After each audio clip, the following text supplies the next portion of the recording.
திரு புகழேந்தி அவர்கள் இணைப்பில் இருக்கிறார். திரு புகழேந்தி, அண்ணாமலை எடப்பாடி பழனிசாமி அவர்கள் மீது கடும் தாக்குதலை முன்வைத்திருக்கிறார். அதற்கு முன்னதாக திரு எடப்பாடி பழனிசாமியும் கூட திரு அண்ணாமலை பற்றி சொல்ல, ஈரோடு ரகசியம் எல்லாம் பற்றி பேச, அந்த சமயத்தில் நீங்களும் கூட திரு ஓபிஎஸ் அவருடைய கேம்ப்ல இருந்தீங்க. இந்த கருத்துக்களை, இந்த டெவலப்மெண்ட்ஸ் எப்படி பார்க்குறீங்க? Good morning to Thanthi TV. Hari, வணக்கம். வணக்கம் சார். என்னன்னு கேட்டீங்கன்னா, எனக்கு ரொம்ப இந்த நிகழ்ச்சியை தந்தியில பார்க்கும்போது எனக்கு ரொம்ப சிரிப்பு வந்துருச்சு. நான் கண்ட்ரோல் பண்ண முடியல. என்னன்னு கேட்டீங்கன்னா, எடப்பாடி பழனிசாமி நம்பிக்கை துரோகின்றதை தெரிஞ்சுக்கிறதுக்கு எனது அருமை நண்பர் அண்ணாமலை ஐபிஎஸ்க்கு இவ்வளவு வருடங்கள் ஆச்சான்னு எனக்கு சந்தேகம் இருக்கும். ஏன்னா இப்போ 6 மாசம் படிக்க வேற போறேன்ற நண்பர் மேற்கொண்டு படிக்கட்டும் நல்லபடியா. ஆனா இது தெரிஞ்சுக்க வேண்டியதுன்னா, இங்கேயே போதும், தமிழ்நாடு அரசியலே நீங்க பல துரோகிகளை பார்த்திருக்கலாம்.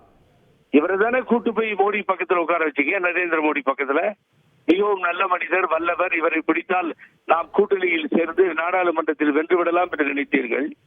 அப்படி எல்லாத்தையும் முதுகுல குத்தியே பழக்கப்பட்டவர் நாங்க சொன்னப்போ நீங்க எடுத்துக்கல.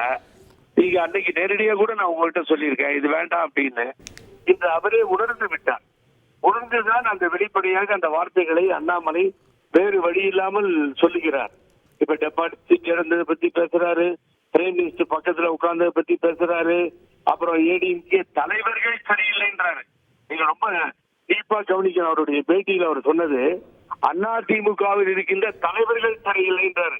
என்ன யாரு சொல்றாரு அப்படிங்கிறது தெரியல அவரு. அடுத்தது ரொம்ப சுயநல சுயநலத்திற்காக அதிகார வெறிக்காக பழனிசாமி இப்படி எல்லாம் செய்கிறார். இதான் சார் உங்கள்கிட்ட சொல்லிட்டு இருந்தோம். பல வருஷமா அதிமுக அழிவுக்கு அவர் தான் காரணமா இருக்காருன்னு.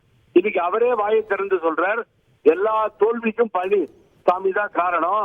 அதிமுக 1வது இடத்துல மாபெரும் கட்சியா இருந்தத 3வது இடத்துல கொண்டு வந்து நிறுத்திட்டார். இதுக்கு காரணம் பழனிசாமின்னு சொல்றார்.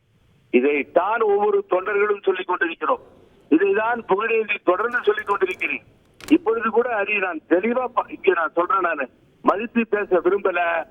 என்னை சார்ந்த நான் இருந்த அண்ணன் ஓபிஎஸ் கூட இப்படிப்பட்ட மேடைகளில் ஏறி ஒரு ஆட்டுக்கு மேல ரெட்டையில இருக்கு, எங்களுக்கு தலைவர் இவரு அவரு மோடி, இதையெல்லாம் தொண்டர்கள் ஏற்றுக்கொள்ளவில்லை. ஆகவே அதிமுகவினுடைய அழிவிற்கு ஒருவர் மாத்திரம் காரணம் அல்ல என்பதை மற்றவர்களும் சிந்திக்க வேண்டும். செய்திகளை உடனுக்குடன் தெரிந்து கொள்ள உடனே சப்ஸ்கிரைப் பண்ணுங்க.